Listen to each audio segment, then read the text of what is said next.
Hi, magandang umaga po, madaling araw, to be exact, alas 4 ng madaling araw. Magandang araw po sa inyong lahat. Ako po ay magre-record ng mga videos ngayon, pero po lalabas po ako mamaya para ma-download ko at ma-upload ko rather yung mga ito, dahil pag malakas ang ulan dito sa amin, nawawalan po ng signal, kaya nanghihingi ako ng pasensya. At talagang bear with me, no, hirap po talaga kami ngayon sa internet, at kaya ngayong araw po na ito ay magre-record po tayo at i-upload natin mamaya po, no? So ano po kaya ang makikita natin? Parang gusto ko po kayong bigyan ng situational reading, situation 1, 2, 3, para po makita kung ano po ang nararamdaman ng person nyo, ano po ang makikita ng person nyo, ano po yung makikita ko sa mangyayari sa inyo o sa person nyo, no, para po makita natin kung ano po yung sitwasyon dito, no. So bibigyan ko kayo ng mga ilang sitwasyon, babasahin po natin situational 1, 2, and 3 ngayong araw na ito, no. Titingnan po natin, i-upload ko po sabay-sabay ang situation 1, 2, and 3 para po makita po natin ngayon sa araw na ito kung ano po ang mga pakiramdam nila at ano din po ang pwede nilang kung ano po ang mangyayari sa inyo sa future, no. Tingnan po natin for situation 1, 2, and 3, no. So ngayon po ang titingnan po muna natin ay for situation 1. Ano po kaya ang makikita natin sa situation 1? Sandali lang po.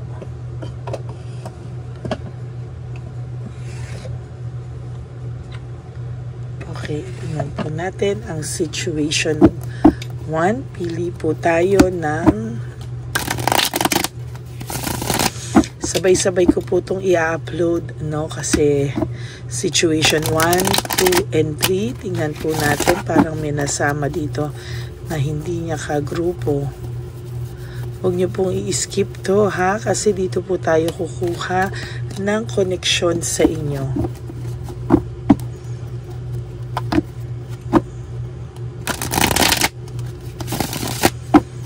Pili po tayo ng 10. 1,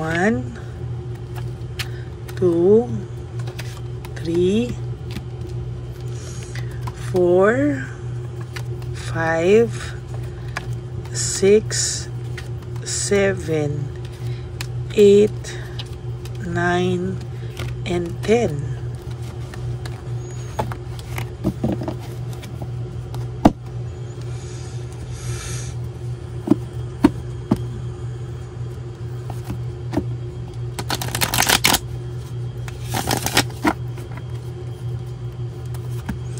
Kailangan po mapanood yung situation 1, 2, and 3 para kayo po ay makapamili kung anong situation po kayo dyan.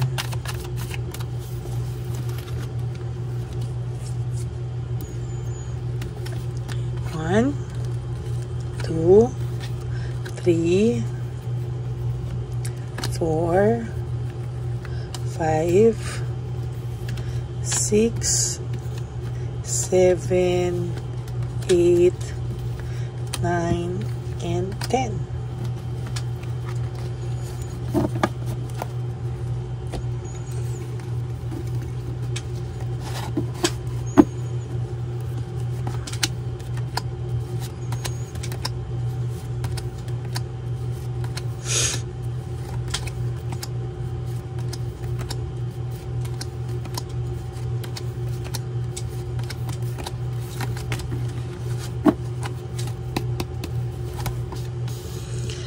Ang persons or situation number 1, ang person nyo po ay naging exhausted, no? Very over fatigue, exhausted siya nung kayo po ay nagkahiwalay. maybe itong person na po na to ay hindi niya po inakala, no?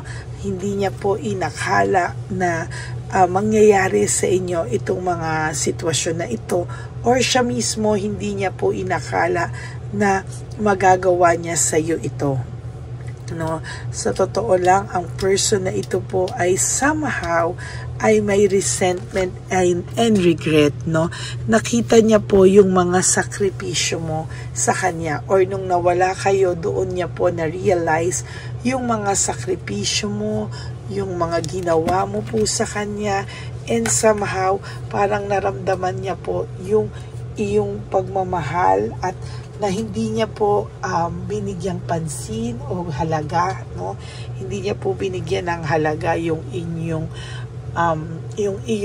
yung kanyang pagmamahal sa iyo. Somehow ay hindi niya po binigyang ng matinding halaga, value, para po niyang binaliwala daw, no? Ngayon niya po, kung kailan ka po nawala sa kanya, dun niya lang po naiisip yung iyong halaga, no? Or sasabihin ko sa iyo, yung mga hindi mo sinasadya na mga nagawa mong kabutihan sa kanya, hindi mo naman binibilang. Dito niya po ngayon na-realize kung kailan nawala ka na sa kanya. The reason why hindi po siya makalapit sa iyo, there is this ultimate clarity and logical thinking. Parang siya po ay parang wala po itong mukhang maiharap sa iyo. Parang yung hiya niya po ay totally ay sobra po yung hiya niya na hindi po siya makaharap sa iyo, no? Actually, this person sa nakikita ko po ay totally nag-i-stalk po sa iyo ito, no? Kung may makikita ka po, kung may messenger kayo, or kung may, not messenger, yung mga my day nyo, kung meron kayong nakikita dyan na one person na nag-view na hindi mo naman kilala, technically that's siya po yun, no? Talagang for some of you, gumawa ito ng, kung naka-block man kayo sa isa't isa, maybe itong person na to ay gumawa po siya ng dummy account. Yun ang gusto kong sabihin sa inyo, no? Gumawa po ito ng dummy account. At talagang sa makikita ko po sa inyo, sa barahan nyo po ay talagang ini-stock ka po nito. For some of you, siya mismo yan. For some of you, meron po siyang dummy account na ginagamit, no? And itong person na ito, sa nakikita ko, ay wala po siyang person ngayon, ano? Or kung may person man po siya ngayon, ay hindi po seryosohan, no? Ginagamit lang po niya yung kanyang person para po ginagamit lang po niya yung kanyang person para po just to get by. Ganun lang po yung nakikita ko, no? Pero hindi ko po nakikitaan ito nang meron siyang plano na seryosohin yung third party. Yan. Naiisip niya po yung mga home celebration, yung masasaya niyong samahan, yung suportahan niyo sa isa't isa. Naiisip niya po, and talagang hindi po niya kaya na mawala, no, yung alaala na yon sa kanya. Ikaw pa rin daw po yung talagang sumuporta, nagmahal sa kanya, and the best na nangyari sa buhay niya. Nagkaroon po siya ng sudden awareness and choosing happiness, pero kahit alam niya po na biglaan na, no, alam mo itong taong to, naging rude din po to sa inyo in some ways, no? Parang nadala rin po kasi siya sa tukso, no? Parang natukso po siya to have a new life, no? Natukso po siya to have a new life. Natukso po siya na magkaroon ng bagong spark, ng bagong thing. Gusto niya pong makita kung ano yung buhay, no, away from you, or yung buhay na tatahakin niya, no, na bagong mundo, bagong kasama, bagong partner. Pero bigla po siyang nagkaroon ng awareness, no, sudden awareness, para po siyang biglang tinapik na hindi po ito ang buhay na para sa kanya, no, at hindi rin po ito ang person na para sa kanya. Kaya ikaw pa rin po lagi ang naiisip nito, no. Sa nakikita ko po, ang person na ito ay wala lang po talaga siyang mukhang maiharap sa'yo. No? Marami po siya ngayong unresolved issues and emotional baggage na daladala out of hiya, out of hindi niya po alam paano ang pag-approach sa'yo, hindi niya po alam kung paano siya, kung paniniwalaan mo pa ba siya. Takot na takot po itong taong to sa mga nagawa niya sa iyo at feeling po niya galit ka pa rin sa kanya, no? Ang pakiramdam niya po, ikaw ay naka-move on na, naging maganda yung buhay mo, nagtuloy ang buhay mo at naka-survive ka without this person sa buhay mo, no? Ang pakiramdam niya po somehow is talagang nakikita niya po at nararamdaman niya po na sumaya ka po or naging okay ka na po nang wala siya sa buhay mo. And somehow, nafe-feel ko po talaga na meron po siyang nararamdaman sa yung tagalagang longingness, no? Nawalan po kasi siya ng direksyon, no? Naging unpredictable po yung bawat takbo ng oras niya, ng mundo niya. Parang hindi niya na po alam kung ano ang nangyari sa kanya. No, bigla po siya nagkaroon talaga ng sudden awareness na hindi po talaga ito tama, no? Na maling-mali po yung kanyang naging buhay nung ikaw po ay nawala sa taong ito, no? Ang pakiramdam niya po is hindi na po siya makalapit sa iyo at ito po ay nagtry pa na magkilala ng iba pero ikaw at ikaw pa rin po ang hinahanap niya, no? Nag-hold on pa rin po siya, may fear of change pa din siya.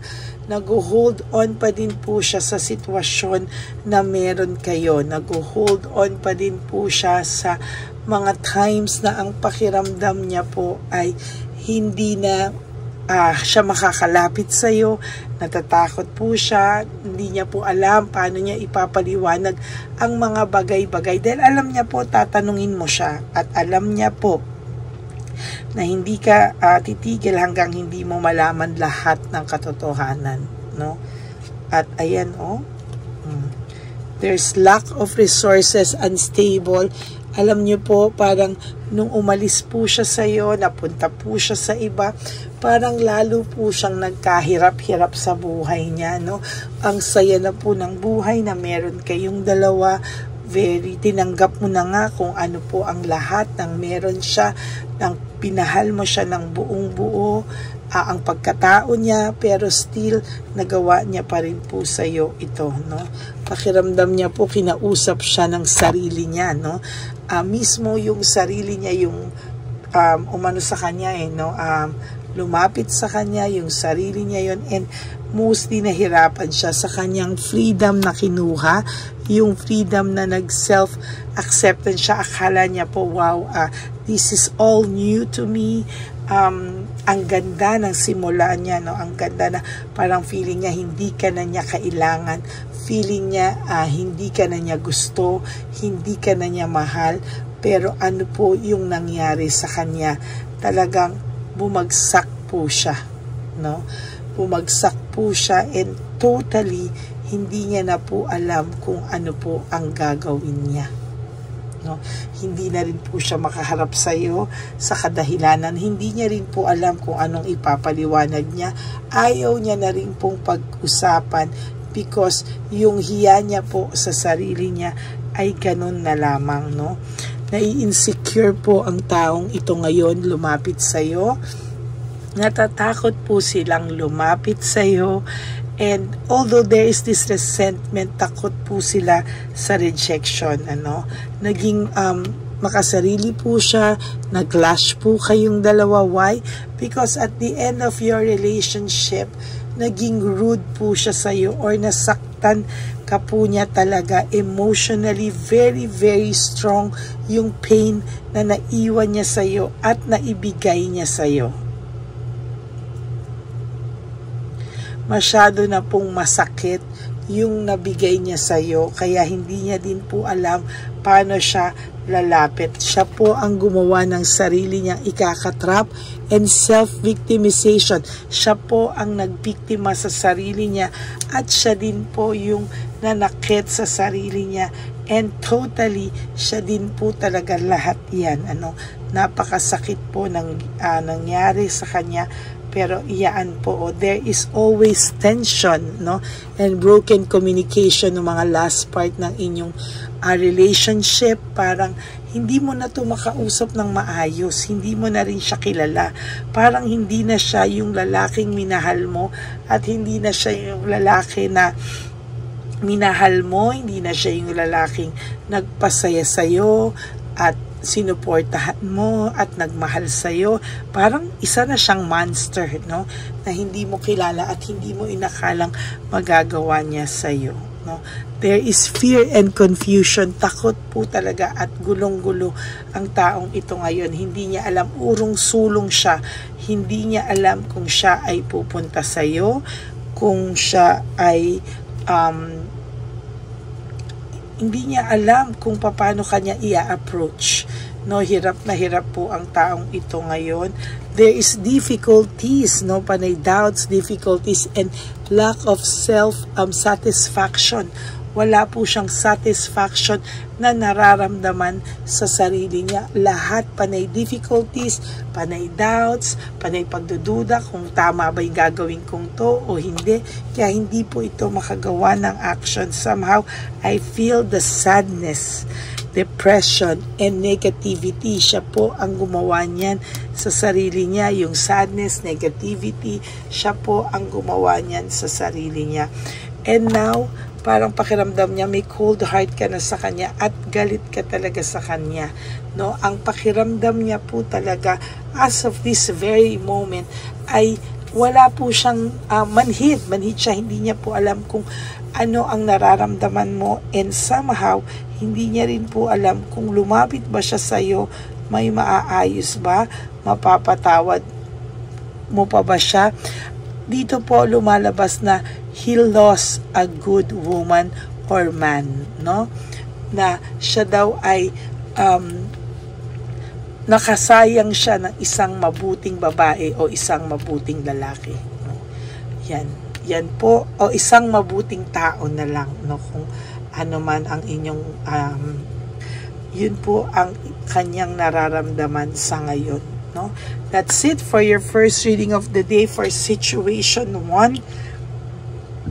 Ano ang iniisip ng person mo ngayon? Anong nangyari? Anong iniisip niya? Anong update sa person mo, or ano ang kanyang current feelings and situation 1. So yan po ang ating reading of the day. I hope na naka-resonate kayo for those of you na pinili itong situation 1.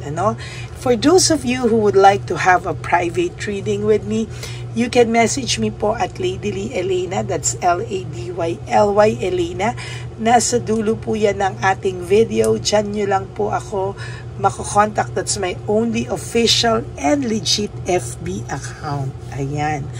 And huwag po kayo mag-alala, ako po ay sasagot at legit po yan kung Ladyly Elena, ha. And for those of you who would like to give me a super thanks for this video, I would really love and be grateful for that. Lalo na po tayo ay nag-iipon na for our One Love a Day Christmas edition for our street elderly. Ayan. So maraming salamat po sa inyong lahat.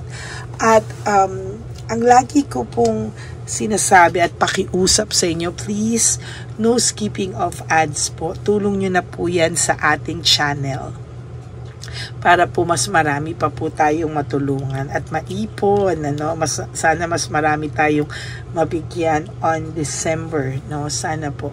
Yan, maraming salamat po sa inyong lahat, and I always want to give it back to our less fortunate brothers and sisters, lolos and lolas sa daan. Ayan, Maraming salamat po sa inyong lahat. And sana po ay napanood nyo na rin po yung first, second, and reading kahapon.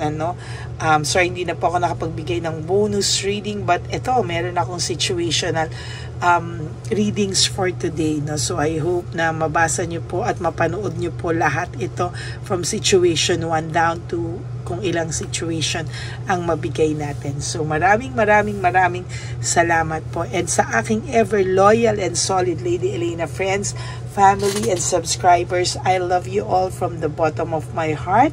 Mahal na mahal ko po kayong lahat at lagi lang po akong nandito para magbigay sa inyo ng reading of the day. Maraming salamat po. And ang lagi ko pong bilin sa inyo is that life is too short. Don't make it shorter by stressing yourself from all the pains and heartaches na binigay sa inyo ng kahapon. Just surrender everything to the divine universe and just let go and let God write your life and love story.